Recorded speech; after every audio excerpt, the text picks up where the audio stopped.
जय श्री कृष्णा सभी को। कैसे हैं आप सब लोग। आशा करती हूँ आप सब लोग स्वस्थ होंगे, मस्त होंगे और कृष्ण भक्ति में लीन होंगे हमेशा की तरह। आज का हमारा टॉपिक है have patience, control your anger, don't be a patient. आज हर किसी में संयम या फिर पेशेंस की बहुत ही कमी रहती है। सब कुछ इंस्टेंट, तुरंत, क्विक, इमीडिएट चाहिए। इंस्टेंट का ज़माना है। Quick result, quick response, quick answers चाहिए। और इसी के वजह से आजकल लोग बहुत ही ज़्यादा हाइपर एक्टिव, रेस्टलेस होते हैं या फिर स्ट्रेस में रहते हैं। हमने प्रयास, एफर्ट्स किए हैं, जानकारी ली है, अब इस पर हम काम करेंगे और फिर रिजल्ट मिलेगा। पर नहीं, लोगों को ठहरने के लिए, रुकने के लिए टाइम कहाँ है।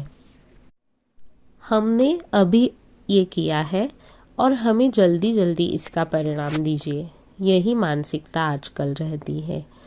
और जहाँ पर वक्त लगेगा, जल्दी कुछ नहीं मिलेगा, वहाँ पर लोग जाना भी पसंद नहीं करते हैं।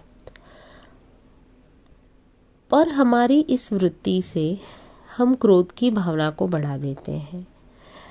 अगर टाइम पे कुछ काम नहीं हो रहा है, टाइम पे काम मिल नहीं रहा है, तुरंत लोग क्रोधित हो जाते हैं, झगड़ा करने लगते हैं। सामने वाले की भी कोई परेशानी, अड़चन, प्रॉब्लम होगी, ये बात उन्हें समझ में नहीं आती है। और अगर कोई ऐसी प्रॉब्लम हुई तो भी उस पर क्विक एक्शन, क्विक रिएक्शन देते हैं। प्रतिक्रिया तुरंत ही देने की वजह से अगर सामने वाला कोई बात बोलने की या समझाने की कोशिश कर रहा हो तो वह भी लोग समझते नहीं है। और बाद में हमें पता चल जाता है कि यह इंसान की कोई जेन्युइन या वास्तविक समस्या होने के कारण उस इंसान ने यह सब किया है। तब पछतावा, रिग्रेट होता है। पर फिर पछतावा, रिग्रेट होने से क्या फ़ायदा। क्रोध में बोले गए शब्द, किए गए जाने वाले एक्शंस, बर्बाद हुआ समय, ये सब वापस नहीं आता। पर हमारे इम्पेशंस के कारण हमारे बुद्धि पे जो क्रोध और माया का ऐसा पर्दा चढ़ जाता है कि हम उससे ऊपर उठकर अलग कुछ सोच समझ ही नहीं पाते।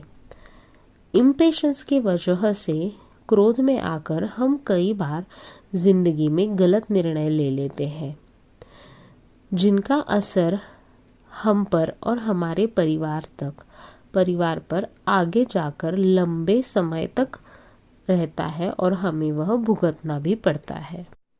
और हमेशा इस इम्पेशंस और रेस्टलेसनेस, क्रोध में रहने का असर हमारे सेहत पर भी पड़ता है। हम अपनी ऊर्जा अपनी क्रोध में गवा देते हैं और वास्तव में जिस काम के लिए ऊर्जा, एनर्जी की ज़रूरत होती है, वहाँ पर वह कम पड़ती है। रक्तदाब, ब्लड प्रेशर बढ़ता है, हार्ट पाल्पिटेशंस, दिल की धड़कन तेज़ रहना, बढ़ते बीपी की वजह से शरीर के सभी ऑर्गन्स पर प्रेशर पड़ता है और अलग अलग बीमारियां, दवाइयां चालू हो जाती हैं। इसीलिए हर एक चीज़ में संयम बनाए रखे, सोच समझकर रिएक्शंस दे, इम्पेशंस दिखाकर पेशेंट ना बने। पेशेंस ही आपको शांत रहना, सही निर्णय लेना, सही इंसान चुनना सिखाएगा, जिससे जीवन में आपकी किसी भी प्रकार की हानि नहीं होगी।